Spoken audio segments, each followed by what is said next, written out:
सो hey guys, hello everyone. मेरा नाम सौरभ है और आज मैं आप सबके सामने एक वीडियो फिर से लेके आया हूँ।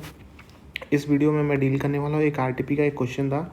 ऑडिट अंडर फिस्कल लॉ के ऊपर बेस्ड है। सो टैक्स ऑडिट के ऊपर ये क्वेश्चन है। बहुत ही इंपॉर्टेंट क्वेश्चन लगा मुझे। सीए फाइनल ऑडिट का क्वेश्चन है। So without wasting time let's get started with this question. तो क्वेश्चन ये है कि यूटीएन कंपनी जो है एक चार्टर्ड अकाउंटेंट फर्म है। यूटीएन कंपनी एक चार्टर्ड अकाउंटेंट फर्म है। क्या है? एक चार्टर्ड अकाउंटेंट फर्म है जो प्रोवाइड करती है कंसल्टेंसी सर्विसेज प्रोवाइड करती है। और रिसेंटली उन्होंने ना बहुत सारी क्वेरीज मिले। किससे? डिफरेंट सिटीज़ से उनके बहुत सारी क्वेरीज आए उनके पास with respect to applicability of tax audit provision to their businesses. बहुत सारी क्वेरीज आए डिफरेंट क्लाइंट्स से कि क्या उनके जो बिजनेसेस है उन पे ऊपर टैक्स ऑडिट का प्रोविजन एप्लीकेबल होगा कि नहीं। So in this response to such queries UTN company ने asked from them detail such as, उनसे ना सारे क्लाइंट से उन्होंने डिटेल मंगाए सच एज टर्नओवर अपना भेजो, total receipt and total payment अपना बताओ during the year respectively along with the mode of receipts और पेमेंट। कि टोटल टर्नओवर आपका कितना हुआ था, टोटल रिसीट कितना है, टोटल पेमेंट कितना है, और साथ ही साथ में आपको बताना पड़ेगा कि आपने जो मोड ऑफ रिसीट या पेमेंट वो कैसे ले रहे हो, कैश में ले रहे हो या फिर बाय इलेक्ट्रॉनिक मीन्स से ले रहे हो। So whether the filing of return of income under the normal tax provision और presumptive tax provision such as section 44AD 44A। तो ये सारी डिटेल यहाँ पे यूटीएन कंपनी ने अपने सारे क्लाइंट से मंगाए जिसने क्वेरी रेज किए थे। So in the trailing mail UTN company got the aforesaid detail from the different client से इनको बहुत सारे डिटेल मिले which is classified into the following category for ease of framing an opinion. No. So कितने client ने question पूछे? 4 client ने question पूछे थे on the basis on behalf of UTN company. यहाँ पे क्या करना है? प्रोवाइड करना है opinion along with the reason as a consultant in case of aforesaid client. क्या टैक्स ऑडिट यहाँ पे एप्लीकेबल होगा कि नहीं इन सारे क्लाइंट के ऊपर। So one by one client हम यहाँ पे चेक कर लेंगे कि क्या टैक्स ऑडिट प्रोविजन यहाँ पे अप्लाई हो रहा नहीं। तो सबसे पहले क्लाइंट नंबर 1 की बात करते हैं। तो इनका टर्नओवर जो है वो 4.5 करोड़ है और जो कैश रिसीट आ रहा है, percentage of cash receipt of the in the total receipt. So percentage of the cash receipt in the total receipt 5% ही है, अप टू 5 यहाँ पे 5% तक है कि जो भी उनका टोटल रिसीट है। सपोज 100 करोड़ है। सपोज उनका टोटल रिसीट है, समझो 1 करोड़ है।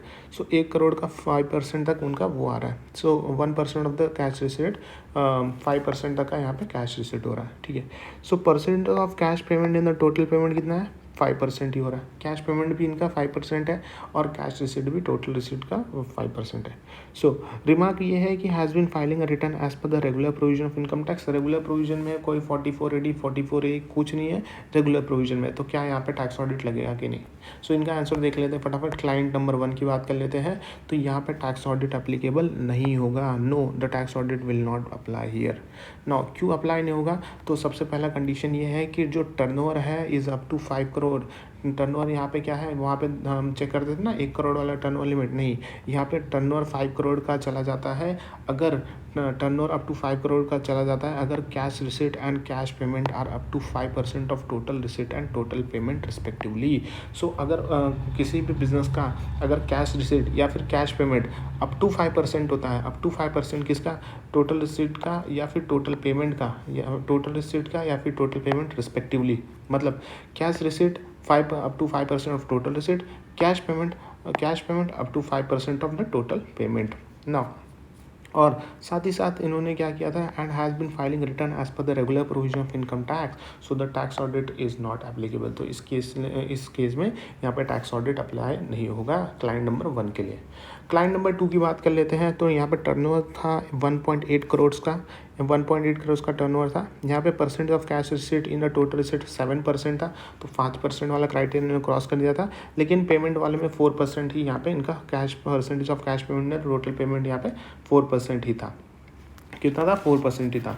नो, रिमार्क की अगर बात करते हैं, रिमार्क यहाँ पे डिक्लेयर किया है, remark has declared a business income as per presumptive taxation under section 44AD of income tax act 1961 में।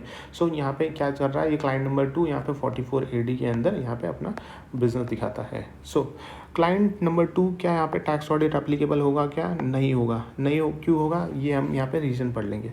सो इवन दो यहाँ पे टर्नओवर जो है उनका एक्सीड हो जा रहा है, 1 करोड़ से ज़्यादा एक्सीड हो रहा है, और कैश रिसीट जो है वो ग्रेटर देन है 5% of the total receipt, but as a business income has been declared as a present to taxation under section 44AD। तो यहाँ पे 44AD में जो लिमिट आता है 2 करोड़ का होता है, तो 2 करोड़ से कम ही है इनका टर्नओवर तो 1.8 करोड़ का ही था, तो इसलिए यहाँ पे इनके ऊपर इनके ऊपर सो the tax audit is not applicable for the client number 2। अब आ जाते हैं क्लाइंट नंबर 3 पे। सो क्लाइंट नंबर 3 की अगर हम बात करते हैं तो यहाँ पे टर्नओवर कितना हो गया, टर्नओवर है 0.85 करोड़, मतलब 85 लाख का टर्नओवर है, और यहाँ पे percentage of cash receipt of in the total receipt कितना है, 6% है, और percentage of cash payment in total payment जो है वो 4% है। रिमार्क ये है कि उन्होंने ना अपना डिक्लेयर किया है business income as per presumptive taxation under section 44AD of the income tax act 1961 during the last 2 previous year.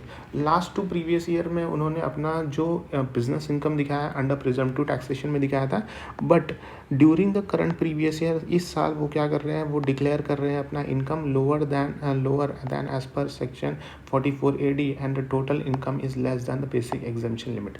So current year में क्या कर रहे हैं, वो अपना इनकम क्या शो कर रहे हैं जो भी 44AD के हिसाब से जो भी इनकम आना चाहिए उससे भी कम अपना इनकम बता रहे हैं, तो उस केस में टैक्स ऑडिट तो होना चाहिए था, लेकिन यहाँ पे क्या हो रहा है, एंड टोटल इनकम जो है उनका बेसिक एग्जम्पशन लिमिट से भी कम है, तो क्या यहाँ पे टैक्स ऑडिट अप्लाई होगा कि नहीं, ये हम रीड कर लेंगे यहाँ पे आंसर में।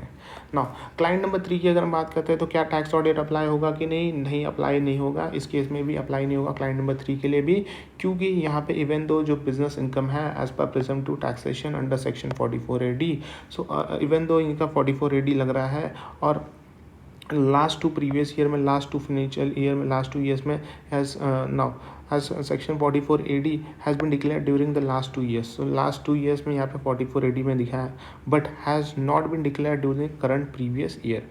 बट करंट प्रीवियस ईयर में क्या किया है उन्होंने, 44AD में नहीं दिखाया, but as the total income is less than the basic exemption limit, so the tax audit is not applicable. Total जो इनकम है वो उनका बेसिक एग्जम्पशन लिमिट से भी कम है, सो यहाँ पर टैक्स ऑडिट यहाँ पे अप्लाई नहीं होगा। सो यहाँ पे आप रिमार्क्स में अगर पढ़ेंगे, has declare business income under presumptive taxation under section 44AD during the last 2 previous year, but during the current previous year has declare income lower than as per section 44 and the total income is less than basic exemption limit. So current previous year में उन्होंने उनका जो income जो है वो less than basic exemption limit से कम है, इसलिए यहाँ पे उनके ऊपर टैक्स ऑडिट का प्रोविजन यहाँ पे अप्लाई नहीं होता है क्लाइंट नंबर 3 के लिए। अब आ जाते हैं क्लाइंट नंबर 4 की बात कर लेते हैं। क्लाइंट नंबर 4 यहाँ पे है कि उनका जो टर्नओवर है 3.2 करोड़ का है, total receipt percentage of total receipt in total percentage of cash receipt in the total receipt जो है वो 8% है, percentage of cash payment in the total payment भी 6% है, तो दोनों 5% के ऊपर है, और यहाँ पे 2 करोड़ से भी ज़्यादा है, 1 करोड़ से भी ज़्यादा है। लेकिन यहाँ पे जो क्लाइंट नंबर 4 है उन्होंने ना डिक्लेयर किया अपना business income as per presumptive taxation under section 44AE में अपना इनकम दिखाया था प्रिजम्पटिव टैक्सेशन में during the last 4 previous year, but during the current previous year has declare income lower than as per section 44AE से भी कम यहाँ पे income उन्होंने दिखाया है, and the total income is less then the basic exemption limit. Basic exemption limit से भी यहाँ पे इनका टोटल इनकम कम है। क्लाइंट नंबर 4 की बात कर लेते हैं कि क्या टैक्स ऑडिट अप्लाई होगा कि नहीं। यहाँ पे टैक्स ऑडिट अप्लाई हो जाएगा। क्यों अप्लाई हो जाएगा हम देख लेते हैं। So client number 4 has been declaring total income as per the presumptive taxation under section 44AE of the income tax act 1961 during the last 4 previous year. Last 4 previous year से क्या कर रहे हैं 44AE दिखा रहे हैं, but during the current previous year has declared income lower than as per section 44AE। So current previous year में क्या कर रहे हो आप, करंट प्रीवियस ईयर में आप 44AE से भी कम इनकम दिखा रहे हो। 44AE में जो इनकम बेस्ड है उससे भी कम इनकम आप दिखा रहे हो, सो यहाँ पे आपके ऊपर टैक्स ऑडिट यहाँ पे अप्लाई हो जाएगा। और साथ ही साथ यहाँ पे अगर आप देखोगे तो इनका टर्नओवर भी 3.2 करोड़ तक चला गया था। सो यहाँ पे जो इनका but during the current previous year has declare income lower than as per section 44AE से यहाँ पे इनकम कम दिखाया है, इसलिए यहाँ पे टैक्स ऑडिट यहाँ पे अप्लाई हो जाएगा क्लाइंट नंबर 4 के लिए। सो इसी के साथ ही क्वेश्चन यहीं पे हम ख़त्म करते हैं।